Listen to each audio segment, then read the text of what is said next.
100 दिन की जो पहले गारंटी मिलती थी वह अब 125 दिन बढ़ाई गई है। 15 दिन के अंदर रोजगार नहीं मिलता तो अनएम्प्लॉयमेंट अलाउंस, जिसे बेरोजगारी भत्ता कहते हैं, उसका भी प्रावधान हमारे बिल में है। 20 साल के बाद जो परिस्थितियां बदली है, मनरेगा में परिस्थितियों के हिसाब से बदलने के लिए वह चीजें पर्याप्त नहीं थी। उन्हें एक ऐसी रोजगार गारंटी योजना देनी चाहिए कि जिससे उनको रोजगार तो मिले ही, उसी के साथ साथ उनके ग्रामों का विकास होकर वो विकसित भारत की ओर जाने में उनको मदद मिले। विकसित ग्राम पंचायत प्लान जो है वह बनाएंगे हमारे गाँव के लोग ही।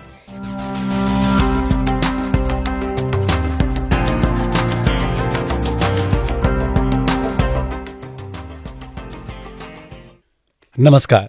किसी भी देश के विकसित होने के सफर में यह बेहद जरूरी है कि रोजगार के अवसर सभी के लिए उपलब्ध हों। ये अवसर जो उपलब्ध किए जाएं ये बिना भेदभाव के समान रूप से उपलब्ध हों। इस प्रक्रिया को सरल और सहज बनाना भी बेहद जरूरी है और इसीलिए केंद्र सरकार लेकर आई है विकसित भारत जी राम जी यानी विकसित भारत गारंटी फॉर रोजगार एंड आजीविका मिशन ग्रामीण बिल। ये विधेयक 2025 का दोनों सदनों में पारित हो चुका है। इसके बारे में बेहद महत्वपूर्ण चर्चा करने के लिए, सभी भ्रांतियों को खत्म करने के लिए और बताने के लिए कि पिछले विधेयक पिछले बिल से कितना ज्यादा अहम है, कितना ज्यादा बेहतरीन है ये बिल, किस तरीके से लाभान्वित करेगा जन जन को, हमारे साथ आज आकाशवाणी में एक बेहद खास मेहमान मौजूद हैं।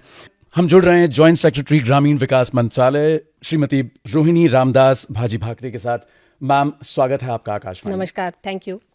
किस तरीके की परिकल्पना थी, क्या आधार था, वीबी जी राम जी इस नाम के पीछे क्या उद्देश्य है, क्या नया है इस बिल में, क्यों महत्वपूर्ण है, कृपया हमें बताएं। वैभव जी, वीबी जी राम जी, विकसित भारत जी राम जी, यह जो विधेयक पारित हुआ है दोनों सदनों से, यह भारत देश के लिए एक ऐतिहासिक विधेयक है। इसी शब्दों में मैं इसको डिस्क्राइब करना चाहूँगी, क्योंकि इस विधेयक में विधेयक का नाम ही अगर आप देखेंगे तो विकसित भारत की ओर हमें जाना है। बिल्कुल। उसके लिए सभी को, जैसे आपने कहा, रोजगार की गारंटी होनी चाहिए और हम रोजगार के आगे जाना चाहते हैं, इसीलिए उसमें आजीविका मिशन भी जुड़ा हुआ है हमारे नाम में।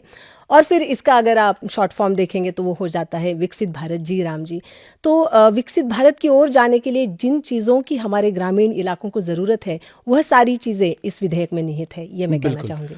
जो पुराना बिल था मनरेगा, जिसकी हम देखते हैं कि सितंबर 2005 वो पारित हुआ दोनों सदनों से और अब तक वो चल रहा है, क्या ऐसी कुछ कमियां थीं, कुछ समस्याएं थीं उस बिल में जो जन जन तक उसका लाभ नहीं पहुंच पा रहा था, और क्यों जरूरत थी एक नए बिल की, एक नए विधेयक की जो अब केंद्र सरकार लेकर आई है? जी वैभव जी, इस प्रश्न का उत्तर मैं 2 हिस्सों में बांटना चाहूंगी। पहला हिस्सा यह है कि मनरेगा जब आया 2005 में, तब भारत देश की सोशियो इकोनॉमिक परिस्थिति, जिसे हम आर्थिक परिस्थिति और सामाजिक परिस्थिति कहेंगे, वह बहुत भिन्न थी एज कम्पेयर टू 2025 की परिस्थितियाँ। तो 2005 में जब मनरेगा आया तब सोशल सिक्योरिटी स्कीम, जिसे हम सामाजिक सुरक्षा की कई सारी स्कीम्स होती है, उसका जो रीच था वह बहुत कम था। बहुत कम लोग जो है सोशल सिक्योरिटी स्कीम से जुड़े हुए थे। बाकी इंटरवेंशंस जो होते हैं लोगों का जीवन मान सुधारने के, वह भी काफ़ी कम थे। ग्रामीण गरीबी भी बहुत ज़्यादा थी। ऐसे सिचुएशन में ये बहुत ज़रूरी था उस ज़माने में 2005 में कि जो ग्रामीण इलाकों में सरप्लस लेबर होता है उसे एब्जॉर्ब करने की ये ज़रूरत थी। परंतु 20 साल के बाद जो परिस्थितियाँ बदली है, उस हिसाब से मनरेगा में जो परिस्थितियों के हिसाब से बदलने के लिए वह चीज़ें पर्याप्त नहीं थी। इसीलिए उस फ्रेमवर्क को, जिसे हम कहते हैं, बदलने की ज़रूरत अब आ गई थी। क्योंकि अगर आप देखें तो गरीबी दर बहुत कम हो गया है, जिसे मंथली पर कैपिटा कंजम्पशन कहते हैं, वह बहुत बढ़ गया है और लोगों के एस्पिरेशंस बहुत बढ़ गए हैं। गवर्नमेंट ऑफ इंडिया की कई सारी स्कीमें जो सैचुरेशन के माध्यम से चलती है, प्रधानमंत्री उज्ज्वला योजना हो, सौभाग्य योजना हो, आवास योजना के अंदर इतने सारे मकान बने हैं, प्रधानमंत्री गरीब कल्याण अन्न योजना हो, तो सैचुरेशन के माध्यम से इन योजनाओं का जो बहुत बड़ा रीच हुआ है, उसके बाद यह ध्यान में आया कि रूरल एरिया में ग्रामीण जो हमारे लोग हैं उनके भी एस्पिरेशंस अब बहुत बदल गए हैं, बहुत बढ़ गए हैं। इसीलिए हमने उन्हें एक ऐसी रोजगार गारंटी योजना देनी चाहिए कि जिससे उनको रोजगार तो मिले ही, उसी के साथ साथ उनके ग्रामों का विकास होकर वो विकसित भारत की ओर जाने में उनको मदद मिले। इसीलिए इस नए बिल की परिकल्पना आई। और जब हम विकसित भारत की बात करते हैं तो जो विकसित भारत बनाने के लिए जो बहुत सारे काम होंगे, उन कामों की वजह से जो रोजगार के अवसर जो ज़्यादा होंगे, उसको केटर करने के लिए फिर हमें लगा कि ये 100 दिन जो है वो पर्याप्त नहीं है, इसीलिए उन्हें भी बढ़ाना है। तो वही सेलिएंट फीचर्स हमारे बिल के हैं। मैम, अगर आप मुझे समझा सकें, हमारे सभी श्रोताओं को, सुनने वालों को समझा सकें कि बदलते विश्व, बदलते समय के साथ और जिस तरीके से भारत एक विकसित देश बनने की ओर अग्रसर है, क्यों ज़रूरी था विकसित भारत जी राम जी बिल का आना? क्यों ज़रूरी था इन सभी चीज़ों को उसमें इंक्लूड किया जाना, उसमें जोड़ना, ताकि मॉडल विलेजेस की जहां बात की जाती है, प्रधानमंत्री नरेंद्र मोदी का ये सपना है कि अलग अलग गांव विकसित हों, गांव विकसित भारत की जो ये जर्नी है, जो ये सफ़र है, उसमें जुड़ें। किस तरीके से उसमें ये बिल एक योगदान देगा, एक महत्वपूर्ण योगदान देगा? जी वैभव जी, आपके प्रश्न के साथ साथ में हमारे बिल की जो सेलिएंट फीचर्स है, जो बहुत अच्छी जो प्रावधान है, जो हमारे ग्रामीण लोगों के लिए बहुत ही ज़रूरी है, उसके साथ ही मैं विकसित भारत का उत्तर देना चाहूँगी। इस बिल में जो प्रावधान है वो यह है कि 100 दिन की जो पहले गारंटी मिलती थी वह अब 125 दिन बढ़ाई गई है। तो जो गारंटी थी उसको बहुत ज़्यादा जो है एनहांस किया गया है, बढ़ाया गया है। तो पहले जो 100 दिन मिलता था अब 125 दिन तक मिल पाएगा। अब ये 125 दिन तक जब हमारे ग्रामीण इलाकों में रोजगार उपलब्ध होगा तो उसमें कौन कौन से ऐसे काम किए जाने चाहिए जो विकसित गांव और विकसित भारत बनाने में जो है योगदान दे, इसके बारे में भी इस बिल में बात की गई है।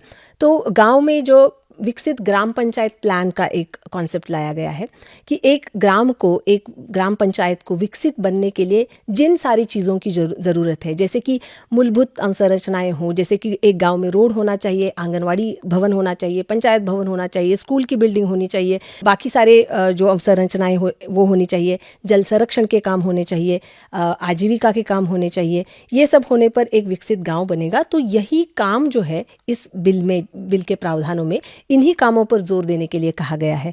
तो विकसित ग्राम पंचायत प्लान जो है वह बनाएंगे हमारे गांव के लोग ही। इसे डिसेंट्रलाइज्ड प्लानिंग मॉडल कहते हैं कि जिसमें गांव के लोग ही एक साथ बैठ करके तय करेंगे कि हमारे ग्राम पंचायत को विकसित बनाने के लिए कौन कौन से कामों को हमने जो है इसमें जोड़ना है, और उन्हीं कामों पर जो है रोजगार भी दिया जाएगा, और वो 125 दिन का होगा। बिल्कुल। अगर किसी को रोजगार 115 दिन के अंदर रोजगार देने का प्रावधान है। अगर एप्लीकेशन करने के बाद अगर 15 दिन के अंदर रोजगार नहीं मिलता तो अनएम्प्लॉयमेंट अलाउंस, जिसे बेरोजगारी भत्ता कहते हैं, उसका भी प्रावधान हमारे बिल में है। तो यह एक कानूनी गारंटी होने की वजह से इसे एनफोर्सिएबल बनाना बहुत ज़रूरी है कि 125 दिन आपकी गारंटी है। अगर आपको 15 दिन के अंदर अंदर रोजगार नहीं मिलता है तो क्या? इस प्रश्न का उत्तर भी बिल ही प्रोवाइड करता है, विधेयक ही प्रोवाइड करता है कि अगर नहीं मिलता है तो आपको बेरोजगारी भत्ता जो है वह दिया जाएगा। मैम, बहुत सी भ्रांतियां हैं इस बिल को लेकर कि गारंटी हटा दी जाएगी, बेरोजगारी भत्ता नहीं दिया जाएगा, जैसा कि अभी आपने बताया। और कौन सी ऐसी भ्रांतियां सुनने में आ रही हैं आपको लगता है जिनका हट जाना, जिनका मानसिक रूप से दूर हो जाना बेहद ज़रूरी है, ताकि लोग इस बात पे स्पष्ट हो जाएं कि ये जो बिल है ये पहले से ज़्यादा बेहतर है, पहले से ज़्यादा लाभ देगा लोगों को, किसानों के लिए ज़्यादा बेहतर होगा? आप इस बारे में क्या कहेंगी? बिल्कुल। लोगों में ये फैलाया जा रहा है कि क्या इस बिल से आपको 125 दिन की गारंटी मिलेगी भी या नहीं। मैं ये फिर से दोहराना चाहूँगी आपके इस कार्यक्रम के माध्यम से, जो भी श्रोताएं हमें सुन रहे हैं, कि 125 दिन की गारंटी आपकी कानूनी गारंटी है और वह आपको मिलकर रहेगी, और इसके लिए सेंट्रल गवर्नमेंट, स्टेट गवर्नमेंट, सब लोग इसमें जुड़े हुए हैं। इसीलिए कोई भी इस टाइप की भ्रांति को आप बिल्कुल भी उस पर गौर ना करें। 125 दिन आपकी गारंटी आपको जो है एक फाइनेंशियल ईयर में मिलेगी। अब इसमें किसानों को लेकर जो 60 दिन का एक प्रावधान किया गया है कि जब हमारे किसान भाई बहनों का जब बुआई कटाई का सीज़न होता है तब हमने देखा है कि कई बार मजदूर नहीं मिलते हैं बुआई कटाई के समय। तो इस बिल में यह प्रावधान है जो किसान भाई बहनों के लिए भी और हमारे मजदूर भाई बहनों के लिए भी बहुत ही एक संतुलन बनाए रखने वाला एक प्रावधान है कि जब बुआई कटाई का सीजन है तब 60 दिनों के लिए एट अ स्ट्रेच नहीं, अलग अलग समय भी हो सकते हैं, क्योंकि सभी को पता है कि बुआई का समय और कटाई का समय अलग अलग होता है और अलग अलग राज्यों में भी वो अलग अलग हो सकता है। तो यह राज्य सरकारों को एम्पावर किया गया है, राज्य सरकारों को ये जिम्मेदारी दी गई है कि आप अपने हिसाब से जो भी लोकल आपका बुआई कटाई का पैटर्न है उस हिसाब से यह तय करे कि कौन से दिनों में आपको यह इस बिल के अंदर जो काम लिए जाएंगे उनको तात्कालिक स्वरूप से थोड़े दिन के लिए बंद किया जाएगा, 60 दिन के लिए। वो बैन नहीं है, हमने सुना कई जगहों पे कि बैन हो गया 60 दिन, ये बिल्कुल गलत है। 60 दिन का जो पीरियड है वो राज्य सरकारें तय कर सकती है कि ओके, बुआई के समय 15 दिन, कटाई के समय 20 दिन जो है बंद रहेगा। तो ड्यूरिंग दैट टाइम, उस टाइम के उस दौरान जो है यहाँ इस बिल के अंदर जो काम लिए जाएंगे उन्हें तात्कालिक टेम्पररीली जो है पॉज किया जाएगा, उसके बाद फिर से वह काम शुरू हो जाएंगे। तो इससे हमारा ये होगा कि जो हमारे किसान भाई बहन हैं, आपको पता है कि 86% जो हमारे किसान हैं वो लघु और सीमांत कैटेगरी में आते हैं, मतलब स्मॉल एंड मार्जिनल फार्मर्स। तो उनको मैकेनाइजेशन का अब तक वो लाभ नहीं उठा पाए ज़्यादा पैमाने पर, इसीलिए उनको मजदूरों की आवश्यकता ज़रूर होती है। तो यह हमारे लघु और सीमांत किसान भाई बहनों के लिए भी और हमारे श्रमिक भाई बहनों के लिए भी बहुत ही संतुलन बनाए रखने वाला यह एक प्रावधान है। तो उस भ्रांति को भी दूर करना ज़रूरी है कि 60 दिन आपको काम नहीं मिलेगा, ऐसा नहीं है। 60 दिन केवल एग्रीकल्चर के साथ संतुलन बनाए रखने के लिए किया गया यह एक प्रावधान है। बिल्कुल मैम, कुछ ऐसी चीज़ें हैं जिनके बारे में हम सभी जानना चाहेंगे आपके माध्यम से। वो कौन सी 4 कैटेगरीज हैं जिनसे अलग अलग किसानों को लाभ पहुंचने वाला है? वो कौन से एडहॉक प्रोजेक्ट्स थे जो पहले एडहॉक बेसिस पे हुआ करते थे लेकिन अब उनको बदल दिया गया है ताकि किसानों के लिए और ज़्यादा बेहतरी से इस बिल को लागू किया जा सके? आप बिल्कुल। पहले आप सभी को ज्ञात है मनरेगा के अंतर्गत शेल्फ ऑफ प्रोजेक्ट बनता था, जो ग्राम सभा में पारित होता था। शेल्फ ऑफ प्रोजेक्ट्स में भी अलग अलग तरीके के काम लिए जाते थे और उसके बाद उन कामों को एग्जीक्यूट किया जाता था। ये होता था कई बार कि यह सारे काम सुनियोजित तरीके से हो नहीं पाते थे, कि जैसे एड हॉक बेसिस पे कि इसकी ज़रूरत पड़ी, किसी ने बोला या फिर किसी की सिफारिश आई, इस वजह से फिर काम लिए गए। ये सारी चीज़ें इससे पहले होती थी।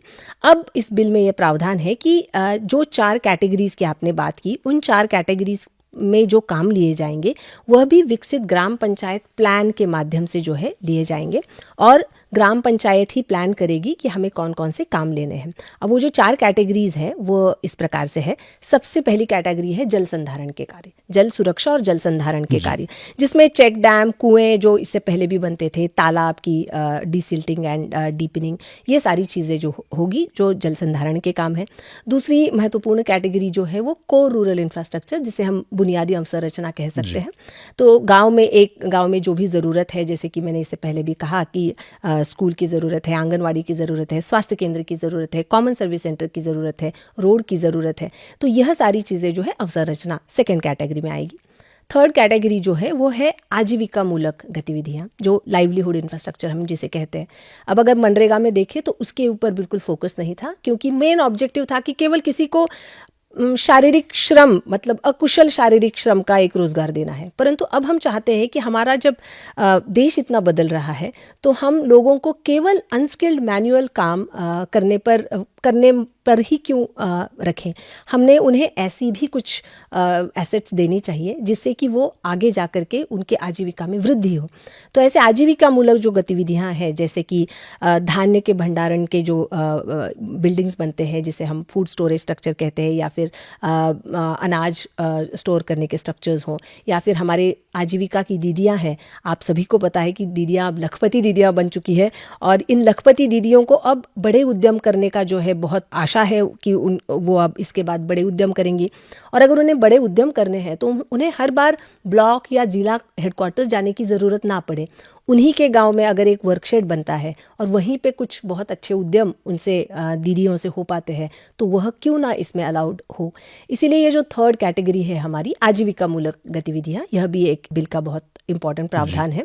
और चौथा जो कैटेगरी है वह है प्राकृतिक आपदाओं से निपटने वाली कुछ चीज़ें। जैसे कि आपने देखा होगा पिछले मानसून में 3 राज्यों में बाढ़ की परिस्थिति आई थी, हिमाचल हो, उत्तराखंड हो, पंजाब हो।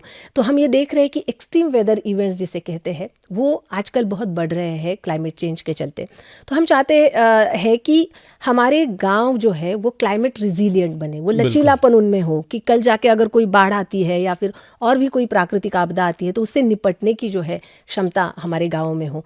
इसीलिए अगर कोई कोस्टल गाँव है तो वहाँ साइक्लोन शेल्टर होना चाहिए, सुनामी शेल्टर बनना चाहिए। अगर कोई गाँव हिली एरिया में हो, हिमालयन एरिया में हो, तो रिटेनिंग वॉल्स बने जिससे उनके खेत की ज़मीनों का जो है संरक्षण हो। तो ऐसी कई सारी प्राकृतिक आपदाओं से निपटने वाले जो एसेट्स है वो हमारी चौथी कैटेगरी में शामिल है। मैम, आपसे जानना चाहेंगे, प्रधानमंत्री ने बार बार इस बात पर जोर दिया कि विकसित भारत बनने की दिशा में हमारे लिए एक बेहद ज़रूरी चीज़ है कि जितने भी अलग अलग मंत्रालय हैं, जितने भी अलग अलग विभाग हैं, उनमें आपस में समन्वय होना बेहद ज़रूरी है।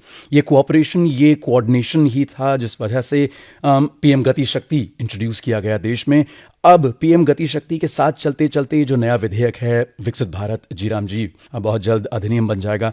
किस तरीके से आप देखते हैं कि पीएम गति शक्ति इसमें सम्मिलित किया गया है, मिश्रित किया गया है, किस तरीके से अब वो समन्वय जो पहले नहीं हुआ करता था अब हम बेहतर ढंग से देख पाएंगे? बहुत अच्छा सवाल है। विकसित भारत जीराम जी यह ऐसा विधेयक है जिसमें कन्वर्जेंस, जिसे हम कहते हैं अभिसरण, कन्वर्जेंस ऑफ डिफरेंट स्कीम्स, अलग अलग जो सरकार की योजनाएं अलग अलग माध्यम से चलती है उनको एक साथ ला करके उनका कन्वर्जेंस करके जो डिलीवरी करनी है वह इंस्टीट्यूशनलाइज करने की, उसको एक संस्थात्मक स्वरूप देने का प्रावधान जो है इस विधेयक में है। हमारे आदरणीय प्रधानमंत्री जी हमेशा से ही केवल वोल ऑफ गवर्नमेंट नहीं, वोल ऑफ नेशन अप्रोच की बात करते हैं कि इसमें हम सब ने जुड़ना है, इसमें हम सारे मंत्रालयों ने ही केवल नहीं परंतु स्थानिक स्वराज्य संस्थाओं के जो हमारा संपूर्ण सेटअप है उन्होंने भी जुड़ना है, गांव के लोगों ने भी जुड़ना है। इसीलिए इस कन्वर्जेंस के माध्यम से इसे करना जरूरी है। अब बात आई पीएम गति शक्ति की। कन्वर्जेंस करने के लिए हमें पहले यह पता होना चाहिए कि कौन कौन से मंत्रालय की कौन कौन सी योजनाएं आपके यहाँ कार्यरत है, तो वह पता करने का एक बहुत अच्छा तरीका है पीएम गति शक्ति। पीएम गति शक्ति यह एक पोर्टल है जिसमें अलग अलग मंत्रालयों के अलग अलग जो एसेट्स बने हुए हैं सारे गांवों में, उनका लेयर जो है हमें वो दिख जाता है। तो अगर पीएम गति शक्ति को विकसित ग्राम पंचायत प्लान बनाते समय उसके साथ इंटीग्रेट किया जाए, हमारे ग्राम सभा के प्रतिनिधि सब बैठेंगे और जब प्लान बनाएंगे तो उन्हें बहुत ही सुविधा होगी पीएम गति शक्ति के माध्यम से ये तय करने में कि कौन सा कार्य कहाँ लेने पर हमारे ग्राम पंचायत को वो सबसे ज्यादा फलदायी रहेगा। मैम, एक आम बात जो पूरे देश में बल्कि फैल रही है और या फिर कह सकते हैं जैसा आपने पहले कहा कि फैलाई जा रही है फंडिंग को लेकर, कि पहले फंडिंग क्या थी, अब फंडिंग किस तरीके से बदल दी गई है। केंद्र सरकार पहले कितनी फंडिंग में भागीदारी थी और अब कितनी कम है या ज़्यादा है। फंडिंग को लेकर बहुत सारी भ्रांतियां हैं मन में लोगों के। अगर आप उन भ्रांतियों को दूर कर पाएं, एक बार में आप सभी को एक सटीक बात बता पाएं प्लीज़। वैभव जी, मैं आपको पहले तो ये बताना चाहूंगी कि ये भ्रांतियां एक्चुअली लोगों में नहीं है। लोगों को तो 125 दिन की गारंटी मिल रही है तो हमारे भाई बहन उसमें खुश है, परंतु कुछ जगहों से ये आ रहा है कि पहले तो 100% जो है गवर्नमेंट ऑफ इंडिया देती थी या 90-10 था, परंतु मैं अब इस माध्यम से ये पूरा क्लियर करना चाहूंगी कि एमजी नरेगा में भी फंड शेयरिंग पैटर्न जो था वह ऐसा था कि मटेरियल कंपोनेंट जो होता है, जो सामग्री मद जिसे कहते हैं, सामग्री मद में 75% गवर्नमेंट ऑफ इंडिया देती थी और 25% जो है वो राज्य सरकारें कंट्रीब्यूट करती थी और मजदूरी का जो है 100% गवर्नमेंट ऑफ इंडिया से जाता था। अब ये कहना इसमें ज़रूरी है कि विकसित भारत की यात्रा जो है जन जन की यात्रा है, सभी की यात्रा है। तो इसमें केंद्र सरकार के साथ साथ राज्य सरकारें भी बहुत बड़ी हमारी साझेदार भागीदार जो है पार्टनर्स हैं। तो अगर इस यात्रा में राज्य सरकारें भी इसके साथ हमारे साथ जुड़ जाए तो यह यात्रा सभी के लिए बहुत ही और अच्छे तरीके से की जा सकती है। इस नए विधेयक में जो फंडिंग पैटर्न है वो 60-40 का है, मतलब 60% जो है पूरे योजना में जितना खर्चा आएगा उसका 60% है गवर्नमेंट ऑफ इंडिया देगी और 40% जो है वो राज्य सरकारों ने कंट्रीब्यूट करना है। तो यह फंडिंग पैटर्न जो है, इसमें जो ये अलग अलग प्रपोजल्स है, ये एक तो पहले तो ये नई बात नहीं है। दूसरी बात यह है कि सेंट्रली स्पॉन्सर्ड स्कीम जिसे कहते हैं, तो कई सारे ऐसे सेंट्रली स्पॉन्सर्ड स्कीम है जैसे कि आवास योजना लीजिए या प्रधानमंत्री ग्राम सड़क योजना लीजिए या फिर और भी कई ऐसी योजनाएं हैं जिसे सेंट्रली स्पॉन्सर्ड स्कीम कहा जाता है, जिसमें 60% गवर्नमेंट ऑफ इंडिया और 40% जो है राज्य सरकारें देती है। तो यह एक बहुत ही स्टेबिलाइज हुआ और बहुत ही रिलायबल टाइप का जो है फंडिंग पैटर्न है जिसमें सारी राज्य सरकारें जो है बहुत ही अच्छे तरीके से ये स्कीम्स चला रही है। तो मुझे ऐसे लगता है कि इस विधेयक में भी जो फंडिंग पैटर्न प्रपोज किया गया है उससे भी 125 दिन की गारंटी देने में कोई भी प्रॉब्लम नहीं आनी चाहिए। बिल्कुल, इतने महत्वपूर्ण, इतने अहम गंभीर मुद्दे को इतने सहज और सरल तरीके से आपने हमें समझाया, जन जन तक ये बात पहुंचाई और साथ ही साथ हमें बताया कि विकसित भारत जीराम जी का जो ये विधेयक है किस तरीके से हमारे किसान भाई बहनों के लिए और भारत के विकसित बनने की यात्रा में कितना ज़्यादा योगदान देगा। आप आकाशवाणी आए, हमसे बातचीत की, बहुत बहुत धन्यवाद आपका। धन्यवाद वैभव जी।